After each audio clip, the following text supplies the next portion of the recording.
It was another scorching summer afternoon at the new high-rise construction site. The crew was taking a break in the shade of their half-built building, sitting around and sipping on water bottles. The sounds of hammering and drilling echoed in the background, but for now, they were at peace. Or so they thought. Guys, I'm telling you, the hammer is clearly the most versatile tool on the job. I mean, you can drive nails, pull nails, pry stuff loose, even open bottles of beer. It's like the Swiss Army knife of tools. Oh, please, Tony. Hammers are for cavemen. It's all about the drill. You can screw drill mix concrete. Heck, you could probably fly a plane if you tried hard enough with this thing. Oh, please. A drill? What are you, a dentist? A drill's only good for making holes. What do you do when you need to pull something out, huh? You just drill a hole through it and hope for the best? Maybe I should just drill a hole through your ego then.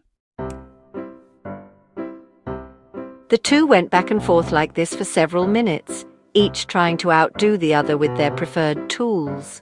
But the argument was light-hearted, filled with playful jabs and laughs. The rest of the crew just watched, amused by the ongoing tool wars.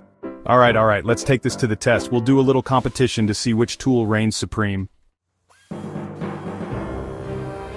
Tony and Jesse exchanged excited glances. It was game on. They gathered a pile of random construction materials, wooden beams, nails, screws, and even some metal pipes, and set up a challenge course. The task: build a makeshift chair that could hold a full-grown man. They each had 10 minutes and the tool of their choice. Ready? Go! Tony immediately started hammering away with rapid precision, pounding nails into the beams like he was on a mission. Jesse, on the other hand, went straight for the drill, rapidly screwing pieces of wood together. The tension in the air was palpable. Other workers gathered around, watching the showdown with anticipation. 5 minutes passed. Tony's chair was looking, well, like a chair, though it was slightly wobbly. Jesse's was more of a confusing cluster of wood and screws, but at least it was stable. Both men were sweating, grinning at each other like rival boxers. But then, just as Sarah was about to call for the last minute, there was a sudden clink sound from across the site. The crew turned to see Larry, the quietest of them all, casually walking by with a tool belt slung low around his hips. He wasn't part of the competition, but he had been watching the whole thing unfold.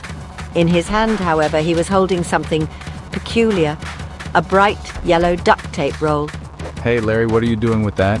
Larry didn't answer immediately. Instead, he walked over to the chair pile and casually wrapped the duct tape around Jesse's chaotic wooden frame, securing it in place.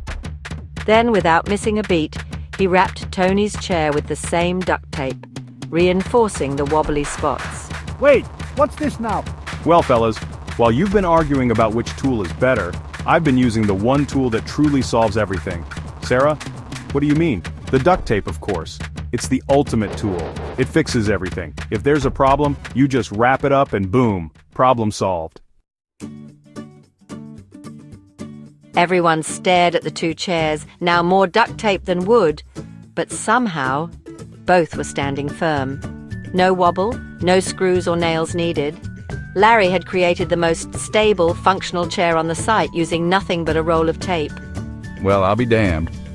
Maybe you're onto something, Larry. You win this one, Larry. You've officially solved the greatest debate in construction history.